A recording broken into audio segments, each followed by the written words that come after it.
د ملي دفاع وزارت له لوري په خپرو شوو خبرپاڼو کې طالبانو ته د اوښتو تلفاتو شمیرې. السلام علیکم لیدونکو، ستړي مه شئ، وخت مو په خیر. هلمند کې القاعده د 5 غړو په ګډون 13 ترهګر وژل شوي.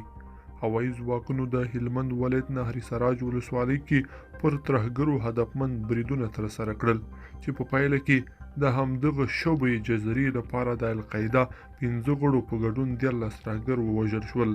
د القاعده دغه غړي د پنجاب اوسیدونکي او د مین جوړولو ماهرین وو چې یاد ولایت ته د مینونو جوړولو د ښوونې په موخه راغلي وو.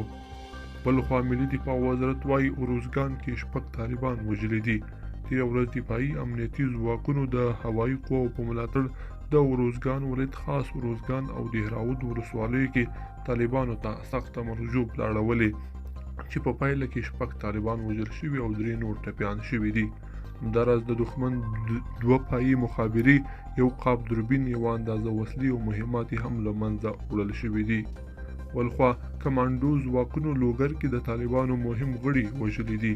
افغان کمانډو ځواکونو د خپلو ځانګړو عملیاتو په ترڅ کې د لوګر ولایت په سرخ ولسوالۍ کې د طالبانو 2 مهم غړي وژلي.